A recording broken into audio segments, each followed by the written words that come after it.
Good morning, boys and girls. Welcome to Story Time at the Temple Terrace Library.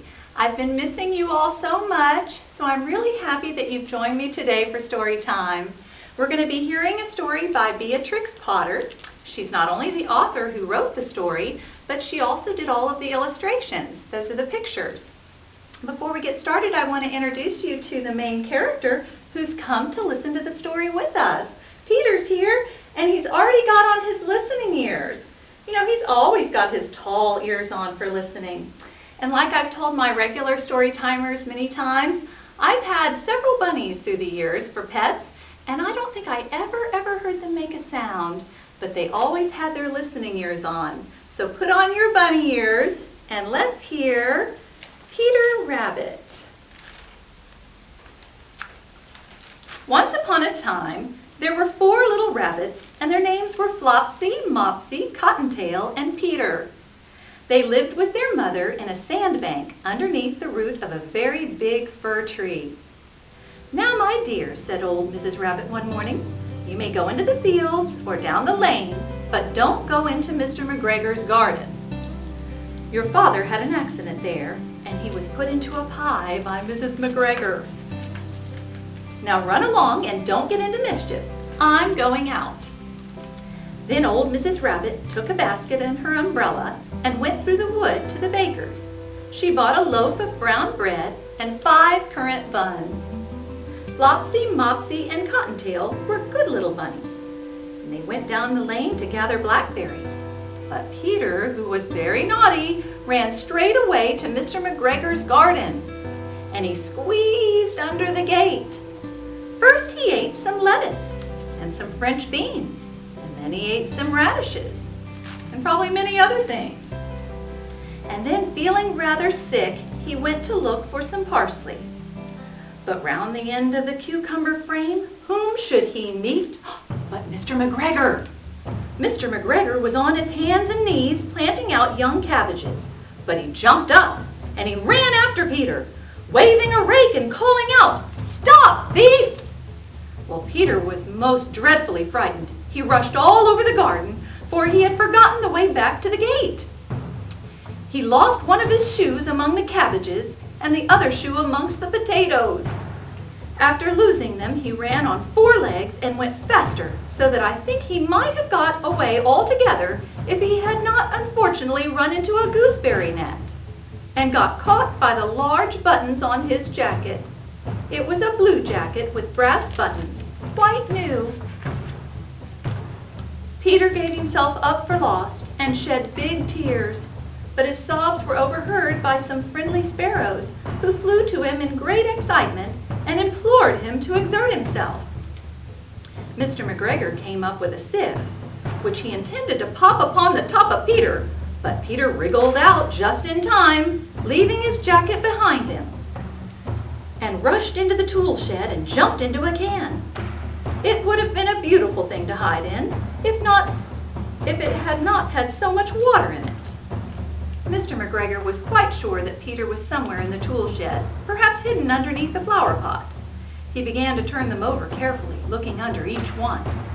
Presently, Peter sneezed. "Achoo!" Well, Mr. McGregor was after him in no time, and tried to put his foot upon Peter, who jumped out of a window, upsetting 3 plants. The window was too small for Mr. McGregor, and he was tired of running after Peter, so he went back to his work. Well, Peter sat down to rest. He was out of breath and trembling with fright, and he had not the least idea which way to go. Also, he was very damp from sitting in that can. He went back towards the tool shed, but suddenly, quite close to him, he heard the noise of a hoe. Scritch, scratch, scratch, scritch. Peter scuttered underneath the bushes. But presently, as nothing happened, he came out and climbed upon a wheelbarrow and peeped over. The first thing he saw was Mr. McGregor hoeing onions. His back was turned towards Peter, and beyond him was the gate. Peter got down very quietly off the wheelbarrow and started running as fast as he could go along a straight walk behind some black currant bushes. Mr. McGregor caught sight of him at the corner, but Peter did not care. He slipped under underneath the gate and was safe at last in the wood outside the garden. Mr. McGregor hung up the little jacket and the shoes for a scarecrow to frighten the blackbirds. Peter never stopped running or looking behind him till he got home to the big fir tree. He was so tired that he flopped down upon the nice soft sand on the floor of the rabbit hole and shut his eyes. His mother was busy cooking. She wondered what he had done with his clothes. It was the second little jacket and pair of shoes that Peter had lost in a fortnight. I am sorry to say that Peter was not very well that evening. His mother put him to bed and made some chamomile tea, and she gave a dose of it to Peter, 1 tablespoon to be taken at bedtime. But Flopsy, Mopsy, and Cottontail had bread and milk with blackberries for supper. The end. That's just one of her many tales, and those are probably some of the most famous tales here in our library, and sometime you can come and check the book out. Why don't we do some math and count some vegetables from Mr. McGregor's garden? How about that? Here's a bushel basket. These are some of Peter's favorites. How about we count 1 squash, 1, 2 turnips, 1, 2, 3 cabbages, and how about 4 radishes? These are some of Peter's very favorites. 1, 2, 3, 4. And some carrots too.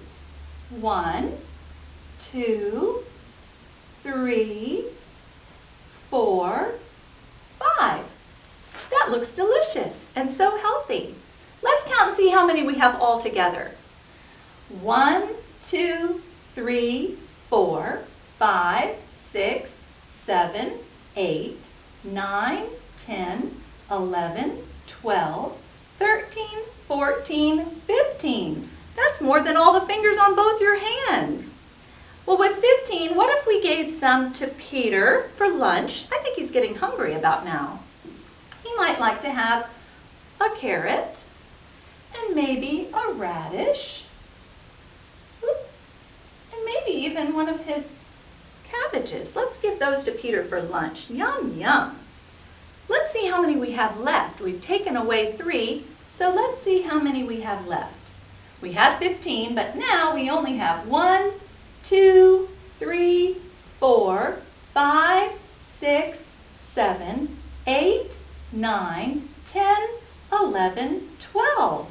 We have 12 vegetables left from Mr. McGregor's garden. Another word for 12 is a dozen. We have a dozen. All right, let's leave that up and maybe move on to something that we can do together. Can you start clapping your hands, and we'll sing one of our favorite clapping songs. This is the way we clap our hands, clap our hands, clap our hands. This is the way we clap our hands so early in the morning. This is the way we pat our knees, pat our knees, pat our knees. This is the way we pat our knees so early in the morning. This is the way we wiggle our ear, wiggle our ear, wiggle our ear.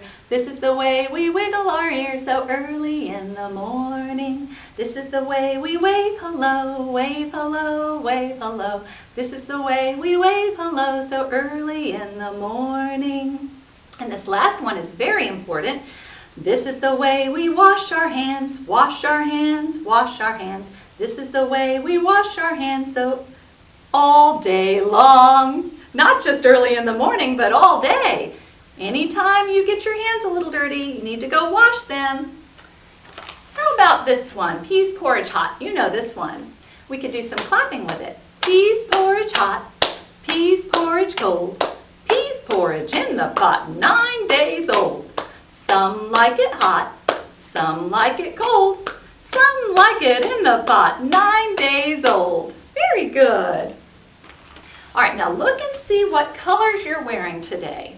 And if you don't know, maybe ask Mom or Dad. Find out, maybe you're wearing more than one color. And we'll sing our song that goes to the tune of Mary Had a Little Lamb. If you're wearing red today, red today, red today.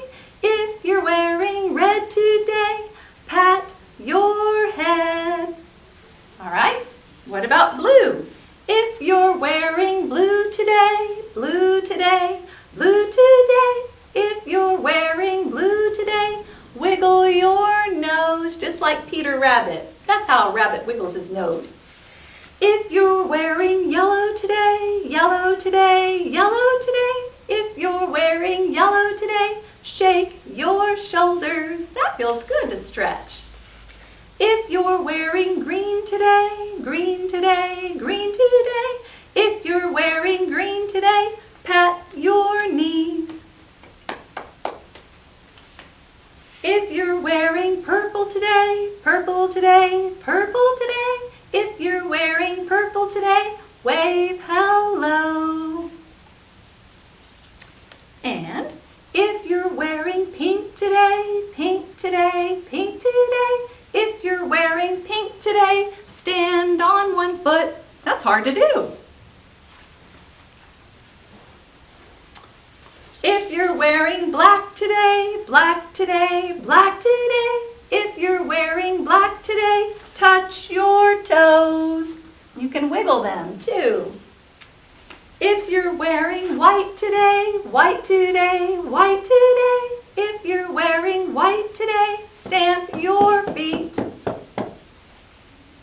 If you're wearing brown today, brown today, brown today. If you're wearing brown today, stand up and turn around. If you're wearing orange today, orange today, orange today. If you're wearing orange today, clap your hands. Very good. You know your colors so well. All right, let's end with Hickory Dickory Dock. Can you stand up and do Hickory Dickory Dock? The mouse ran up the clock. The clock struck one, the mouse ran down. Hickory Dickory Dock. Very good. Thank you so much for coming to Story Time today. I really miss all of you. I hope you're staying well and having fun with your families, and I can't wait until we're all back here at the library together. And until then, just remember, I'm missing you.